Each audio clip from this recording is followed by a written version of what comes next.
New day, new vlog! So for today's video guys, kami ay pupunta sa isang tahimik at napakagandang lugar dito sa Zambales. Yun yung Mapanwepe Lake.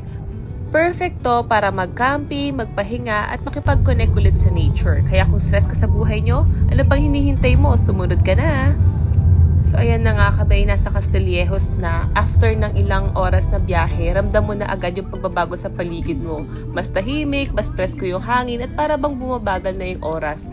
Dito mo marirealize na minsan kailangan lang talaga nating huminto sa lahat ng ating mga ginagawa.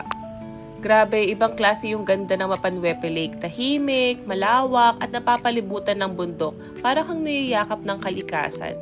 Kaya kung makikita nyo sa video na to, habang umaaura ko, yung asawa ko talagang siya na yung nagsiset up nitong aming mga tables and chairs. Para habang may liwanag pa daw ay okay na. O diba? Talagang naman hands-on ang asawa ko. Ngayong nakaset up na yung mga gamit namin, oras na para i-enjoy ang simple life, walang signal, walang rush, walang ingay, kundi tunog lang ng hangin, tubig at kalikasan. At dahil nakaramdam na rin kami ng gutom, so ayan, ipe-prepare na namin yung aming dinner. So meron kaming pansit at fried chicken. Yes, opo, hindi na kami nagluto ng aming dinner at nagbaon na lang din kami para hindi na rin kami ma-rush, para hindi kami ma-stress. Dahil napagkasunduan namin na yung aming lulutuin lang ay yung aming midnight snacks at yung aming breakfast for tomorrow. So ayan, inaayos na rin namin yung aming hihigaan. O diba?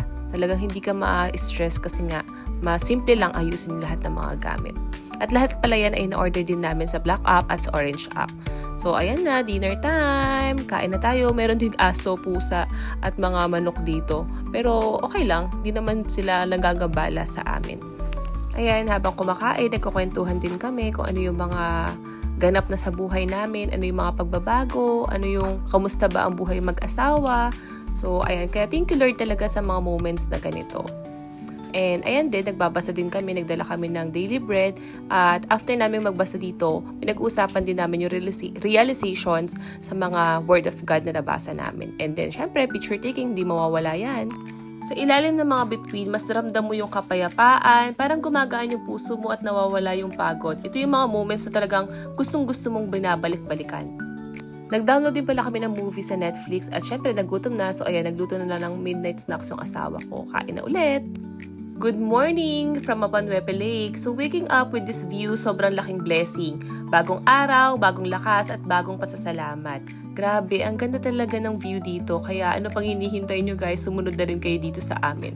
Nagpunta pala kami dito ng weekday, so Thursday and Friday, kaya wala masyadong tao. Kaya solo namin yung lugar talaga. And guys, napakalamig. Kahit nga sa ibang lugar, di ba, malamig na. So, what more pa dito sa open area. Kaya talagang napakalamig.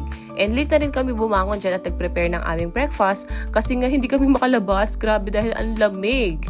So, late na, kaya late na rin kami mag-breakfast.